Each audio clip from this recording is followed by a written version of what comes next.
putting in the time in miles is far from glamorous. Ask anyone who's been there. There are no secrets and absolutely no shortcuts. To compete on the world stage, the best triathletes train upwards of 30 hours a week, logging mind-numbing amounts of miles. The recipe for success is a simple one. Get up early every day and swim until you have goggle marks around your eyes and everything you own smells like chlorine. Stay on your bike until you've climbed every mountain in your zip code and run until you can't run another step. Then repeat. At the age of 31, Mirinda Carfrae is now one of the best female triathletes in the world and the best pure runner in her sport. She grew up in Australia and pursued an athletic career as a basketball player. But it wasn't until she was 19 years old that she found the sport that would make her famous. It is now early in the 2012 season. Temperatures are in the 30s, and Boulder, Colorado is dusted in snow. After 6 weeks of minimal training to help her body recover from the Ironman, Mirinda Carfrae is now back at it. She has agreed to give us a peek behind the curtain as she takes us through her build-up to racing a full Ironman in Melbourne, Australia. 2.4 miles of swimming, 112 miles of cycling, followed by 26.2 miles of running.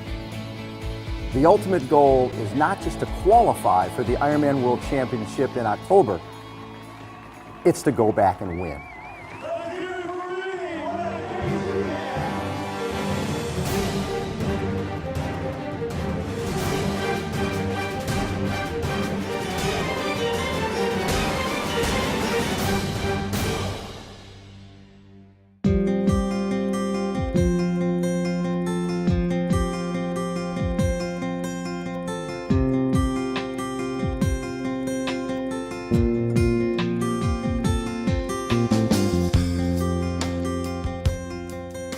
So Mirinda, we're here for training day, and we're in the off season a little bit, but you still got an Ironman coming up in 3 months or so. So what are we going to see today?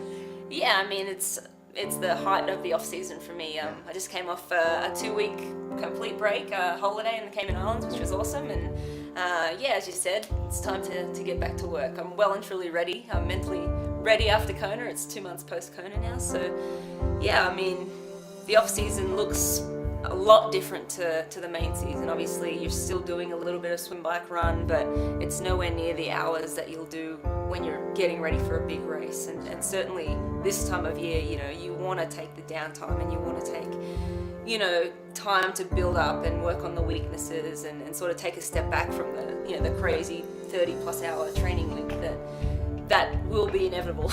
That's coming in a month or a month and a half. But yeah, I mean, today we're going to just do a swim at Flatirons. After that, we're going to shoot a few hoops. Back to your roots? Back to my roots, yeah. Which it's always fun. I mean, I never shoot the basketball during the season, but this time of year, you have flexibility to do things like that and have a bit of fun with it. Yeah, you're keeping it fun so you're not burning out. Yeah, absolutely. And then after that, just do a little bit of a run. Nothing too crazy. I like to do a little bit of change of pace stuff in the off season, but nothing on the clock. So you know, I'm not wearing my Garmin or, you know, whatever to tell me how fast I'm going. That's not important at this time of the year. It's more all on feel and just getting moving again. And so let's talk a little bit of recovery. So nutrition-wise, when you're talking recovery, what is that for you? Yeah, for me, I mean, food obviously is very important. I like to get in some nutrients immediately after a workout. You know, there's a number of choices you can make when you're going for a post-training session meal. And I could stop by a shop and grab some chocolate milk or something like that. Sure. I mean, you know, that's a really good source of protein, carbohydrates, and electrolyte. All in one hit, and it's easy to pick up from the grocery store or from the convenience shop. Even when you're out on a ride, it's good to be able to go and grab, you know, a chocolate milk. I mean, a lot of triathletes believe in chocolate milk, and I'm definitely a firm believer in something that's great for recovery. All right, so we're ready to get going. Yeah, it's time to go. Go for a swim and get ready for the day. All right, let's go. All right. There's a full day of training and recovery ahead of her as she gathers her gear. The first stop, the Flatirons pool, and a full hour swim workout with Coach Monica.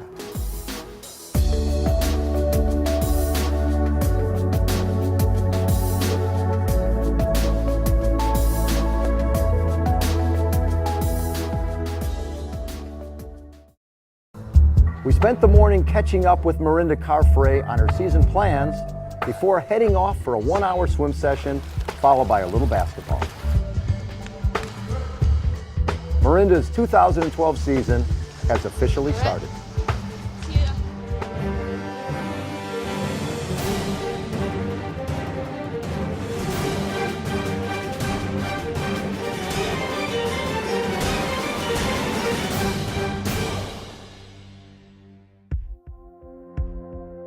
Since she holds the Ironman marathon course record, Carfrae is considered the best runner in long-distance triathlon. But to stay at the top and to win again at the Ironman World Championship in Kona, Hawaii, she knows she can't have a weak link. Carfrae knows that the other pro women will be faster than ever before, and everyone will be upping the ante to be at their very best in Kona. You know, the world around us, you can't, have any impact on what other women are doing and how fast they're going to go. But, I think the more you focus on yourself, the more you forget about everybody else, then the better you are able to improve every year and deal with what comes on race day. And I think I've gotten to a point, I've raced 3 Konas now, that I'm starting to think, okay, well, I need to look closer into my nutrition. Certainly bike fit is something that we've really worked on. I think when you look at my race in Kona, there's not much more time you could get out of my run. There's probably not much more time you could get out of my swim. But there's a lot of time that I can hopefully make up on the bike. So, now I have a little team helping me figure out my best possible position, how we're gonna mount hydration on my bike, what tires to run, what wheels to run. Now, I'm at the pointy end of the field and I'm looking for 1%ers. Probably Kona's probably the easiest race not to lose focus, because it is a race that you think about non-stop in training. It's, you visualize those hard points, you visualize the good points all the time in training. So, but inevitably you're going to have dark periods. There's going to be voices in the back of your head screaming to stop, screaming that it's too hard, screaming that you can't go any further. But I mean, I've never given up anything. And I think, the pain of giving in or taking your foot off the gas and knowing that you gave in is far worse than what you have to go through in any race at any point in time. So I mean, I just know that I would prefer to just put it all out there, and then at the end of the day I can sleep well at night knowing that I did everything that I could do.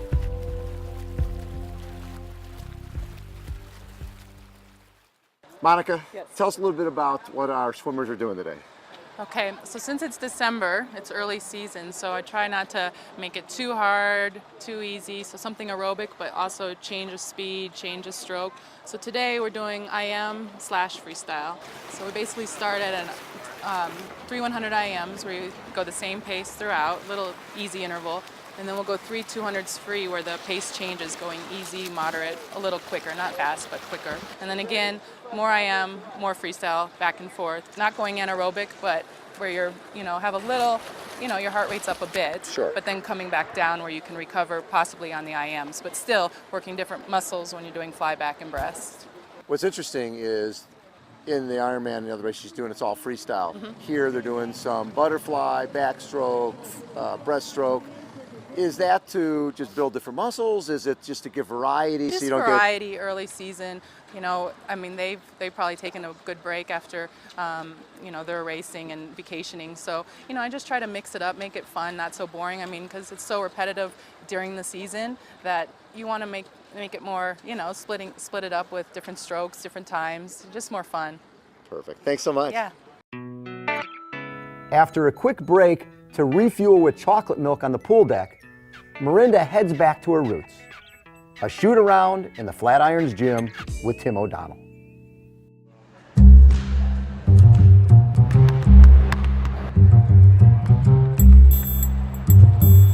Yeah, I can't do any of that fancy stuff. followed my older brothers into basketball when I was about 7. And I played under 10s. You know, they have that mini ball half court situation. Under 12, I represented my city, I guess. And then sort of I started to learn about the Olympics and the whole world of, oh, you could actually be an athlete for a living. That's when the sort of Olympic dream was awoken. And it was Olympic dream for basketball. Right. And, you know, I didn't have much prospect of being a tall person. My mum and dad aren't the tallest people. But I certainly hoped to be taller than 5'3", but that didn't happen. Right before I started university, I started to do some off-season training, so strength training, running training to help basketball. Sure. And the guy I started training with happened to also coach triathletes. At the end of that year, that coach just said to me, you know, you should give triathlon a go. Like, I think you look great running. I mean, you're a natural. You should give it a try. Got a bike, I think maybe 6 months later. My basketball coach, who had put hours of training into me, he was heartbroken that I was moving away from basketball, but he was the guy who put up money for my first bike. He said, you know, if this is what you want to do, then I believe in you. But yeah, so that was the start. She's number 23 from Australia, starting guard, averaging 18.4 points per game, Mirinda Carfrae. Oh, he hit the shot. The first workout of the day is in the books. Next up is lunch and recovery as she prepares for a late afternoon run.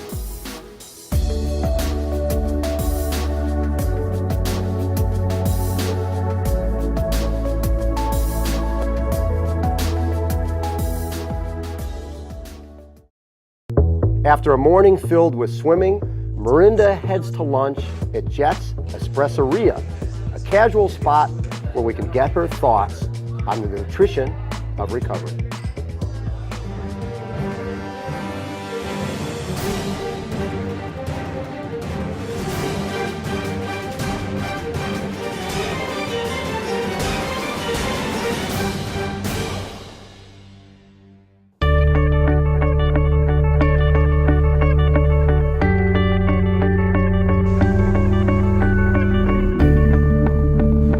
Talked about earlier is that really what your life is really is just stringing together workouts and stringing together recovery. You can't be thinking about something 3 months, 6 months, 9 months down the line. You think about today. So how important is it for your recovery after each and every workout, and take us through what that recovery entails? Yeah, I mean, you know, the best triathletes, the best athletes in the world are only as good as how they can recover or how their body is able to recover after every session. Right. So in that, you know, if you're recovering better, if you're doing all the right things, then you're able to get more out of your body in the next session, in the next day, and, you know, the next period of time. So most professional athletes are on top of it because it's so important. And what is your go-to? My go-to for recovery? My go-to for recovery? Just good food. I mean, for the most part, you know, good natural foods. Yeah, I mean, I've said it before, chocolate milk is a good, easy option. You can get it from a supermarket, you can get it from a gas station. It's got a great mix of carbohydrate and protein. It's also got your electrolytes, your sodium, potassium, all those things that you lose when you're sweating. So, I mean, it's a great little formula, and it, you know, all natural. I mean, Simple, yeah. Low fat, great. Rest of the day, and we're doing our after now. Yep. And then now you've got another workout coming up. What's next? Yeah, I mean, my after is, you know, there are a number of afters for me between sessions, and, you know, I usually have a decent session in the morning, and then I'd have a meal sort of similar to this, and then I'd go off for my afternoon session. I need to be adequately fueled for that afternoon session so that I can get through it and get through it properly. I'm just heading out for a relatively easy run. I might do a few pickups, so change of speed work. But yeah, I mean, a lot of people worry about eating and exercising, but I in fact try and train my belly to be able to handle eating food and then training, because when you're doing endurance events of, you know, 6, 7, 8, 9 hours, you need to be able to stomach and process food while you're still exercising. So I think the more you practice that in training, the better you become on race day. It helps your stomach absorb the nutrients across the stomach wall, and I think that that's so important when it comes to those endurance events, which is what, I specialize in. Perfect. Yeah. The end of the 2011 season proved that Mirinda's running was better than ever. She went to the Hy-Vee 5150 event in Iowa, and even though she had been putting in long running miles to get ready for the Ironman marathon, she surprised everyone by running through the elite women's field and finishing second overall. Then she went to Kona and broke her own Ironman marathon course record by 1 minute and 23 seconds, running an impressive 2:52:09. Today, Mirinda is doing a 6-mile training run on the roads just north of the Boulder Reservoir. The air is cold and there's snow on the ground, but Mirinda knows that to improve, she has to brave even the toughest conditions during the early season and build her base by putting in the hard miles.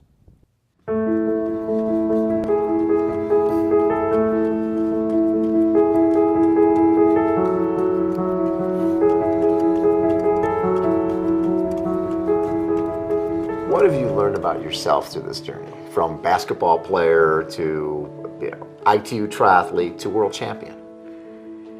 What have I learned about myself? That I love winning, and I'll do anything, just about anything to get there. And I just love the sport. I love being able to do what I do every day. I think the more I look around and see other athletes out there, there are so many athletes that don't love it. They complain, it's hard, it's this, it's that, and at the end of the day, you make a bit of money, you're physically active. I mean, you at some points may be able to inspire other people to get out and exercise as well. I mean, I just truly love triathlon. I like training.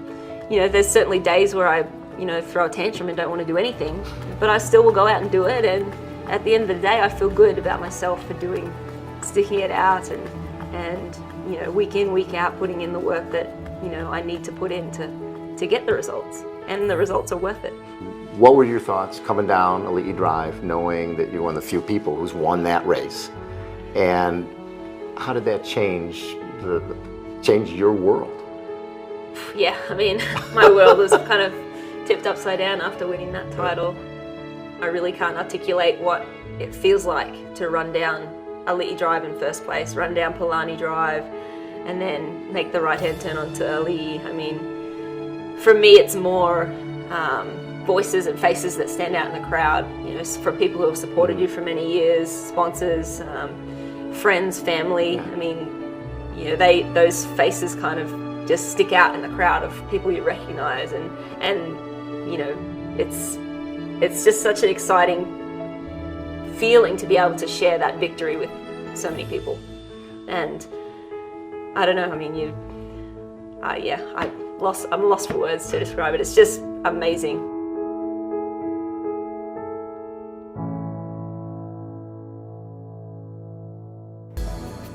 The fourth event for any triathlete is recovery. Mirinda's last session of the day is at the All Sports Recovery Club, where we get a chance to see up close and personal how a world champion recovers from a long day of training. Oh, this is like the greatest thing in the world.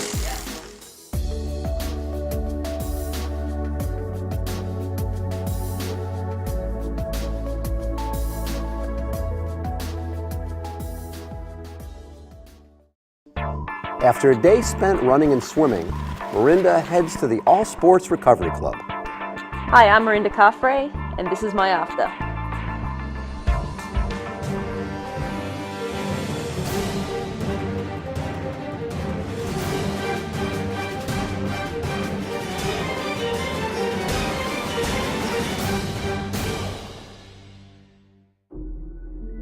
For any world-class athlete, the key to consistent performance is consistent preparation. To be able to get up every morning and string together great training days, recovery is the key. Mirinda starts off with a 1-hour massage to work out the lactic acid buildup and to keep her body fresh. Then Rini gives us a guided tour of the facility. This is your happy place. This is my happy place, one-stop recovery shop. I do my tri massage here. I see Josh Shadle for massage here. in Boulder, and then there's also right next door is the All Sports Recovery Club. And how often do you come here?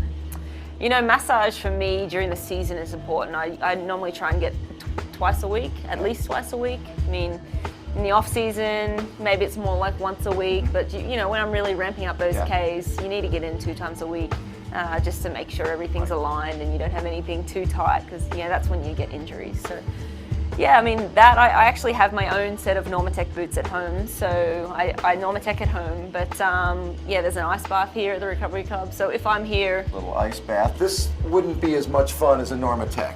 No. So I'm imagining that this is, getting in is the hardest part. Yeah, you know, but you know, it's sort of a love-hate relationship that I have with icing after workouts. You hop in, obviously it's horrible hopping in, but you know, once a few minutes have passed, you're almost numb. And you know, it's still cold, but you don't really notice the pain, it's not hurting. And then when you hop out, just the amount it helps those muscles recover is unbelievable, and it's definitely worth the pain. It just flushes everything. Yeah, it flushes everything out. So, I mean, I highly recommend ice baths for anyone who's training really hard. Well, give us the rest of the tour. Ice bath's one of many tools they have here at All Sports Recovery Club, but my favorite tool, and I'm going to show you, is the Normatec MVP boots. All right, Rinny, this is the best after I've ever seen. Tell me about these things. So these are the Normatec MVP boots. They basically are sort of an active compression. So, you know, I use, you know, my CEP compression tights and socks for, you know, when I'm up and about. But if I have time to sit down in front of the TV and relax, then these are the go-to tool.